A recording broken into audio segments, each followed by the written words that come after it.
ভাই, আপনারা একটা জিনিস খেয়াল করে দেখেছেন? মানবতার আম্মা যেদিনই এই দেশ ছেড়ে পালিয়ে গেল, সেদিন থেকেই জাতির আব্বার প্রতি অবিচার শুরু হলো। যে যেভাবে পারে সেভাবেই জাতির আব্বার ভাস্কর্য ভেঙে ফেললো, অপমান করলো। সেনাবাহিনী থেকে শুরু করে বিজিবি কেউই বাদ যায়নি জাতির আব্বা বঙ্গবন্ধুর ভাস্কর্য ভাঙার ক্ষেত্রে।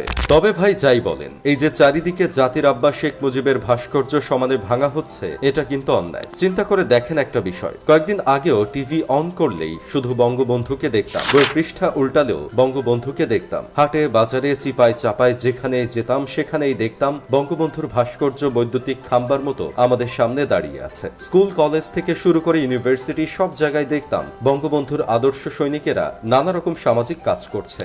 এখন কি রকম সামাজিক কাজ করত এটা জানতে চেয়ে আমায় লজ্জা দিয়েন না। এমনকি পাবলিক টয়লেটে হাগু করতে গেলেও দেখতাম দেয়ালে লেখা জয় বাংলা জয় বঙ্গবন্ধু। জন্মের পর থেকে মনে হয় না আমি আমার বাপের চেহারাও এতবার দেখেছি এই 16 বছরে আমি যতবার বঙ্গবন্ধুর চেহারা দেখেছি। গাঁজাখোরদের কাছে গাঞ্জা যেমন জরুরি, সময়ের মতো গাঁজা না খেলে তাদের মাথা কাজ করে না, তেমনি বাঙালির কাছে শেখ মুজিবের চেহারাটাও জরুরি। প্রতিদিন এই ভদ্রলোকের চেহারা না দেখলে মানুষের অস্থিরতা লাগে। টানা 16 বছরের অভ্যাস বলে কথা। এখন যে হুট করে জাতির আব্বার সব ভাস্কর্য ভেঙে ফেলা হচ্ছে, এখন আপনারাই বলেন এটা কি উচিত? আজ যদি মানবতার আম্মা এই দেশে থাকতো, তাহলে উনি কি ওনার বাবার এত বড় অপমান সহ্য করতে পারতো? যে মানবতার আম্মা মেট্রো রেলের জন্য কেঁদে বুক ভাসাতে পারে, সে তো ওনার বাবার ভাস্কর্য ভাঙা দেখলে কেঁদে দিয়ে অজ্ঞান হয়ে যেতেন। তবে ভাই, একটা সত্যি কথা কি জানেন? পিতার এই অপমানের জন্য কন্যা নিজেই দায়ী। এই দেশের মানুষের কাছে শেখ মুজিবের ভাবমূর্তি নষ্ট হয়েছে একমাত্র তার মেয়ে শেখ হাসিনার জন্য। জাফর ইকবাল যেমন নিজেকে অতিরিক্ত মুক্তিযোদ্ধা সাজাতে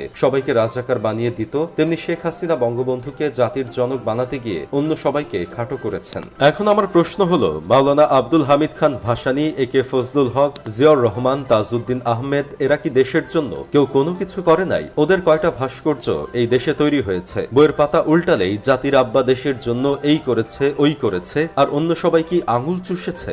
মানবতার আম্মার মতে হয়তো একমাত্র জাতির আব্বা বঙ্গবন্ধুই ভালো মানুষ ছিল আর বাকি সবাই চোর ছিল, তাই উনি বাংলার আনাচে কানাচে শুধু বঙ্গবন্ধুর ভাস্কর্য বানিয়েছেন। একদিন আমি আমার বন্ধু কেরামতকে কইলাম, বঙ্গবন্ধুর ভাস্কর্য এইভাবে ভাঙা ঠিক হচ্ছে না। কেরামত রেগে গিয়ে কইল, অবশ্যই ঠিক হয়েছে। বাংলাদেশে এতগুলো বৈদ্যুতিক খাম্বা নাই যতগুলো বঙ্গবন্ধুর ভাস্কর্য আছে। শহরের প্রতিটা দেয়াল থেকে শুরু করে মেট্রো রেলের পিলার সবখানেই শুধু বঙ্গবন্ধুর ছবি। মানুষ একমুখ বারবার দেখে অতিষ্ঠ হয়েই এগুলো ভাঙছে। এই সরকার যদি আরো 5 বছর দেশ শাসন করত, তাহলে বাঙালিরা 3 কবুল বলে আর বিয়ে করতে পারত না, 3 বার বঙ্গবন্ধুর নাম বলে বিয়ে করত। কাজী তখন বলতো, অমুক জেলার তমুক উপজেলার সোনাতলী গ্রামের আক্কাস মিয়ার বড় পুত্র আবুল কাশেমের সাথে ময়মনসিংহ সদর উপজেলার হনু মিয়ার একমাত্র মেয়ে অ্যাঞ্জেল সাদিয়ার সাথে 10 লক্ষ 1 টাকা দেন মোহরে বিয়ে ধার্য করা হলো। তোমার সম্মতি থাকলে 3 বার বলো শেখ মুজিবুর রহমান, শেখ মুজিবুর রহমান, শেখ মুজিবুর রহমান।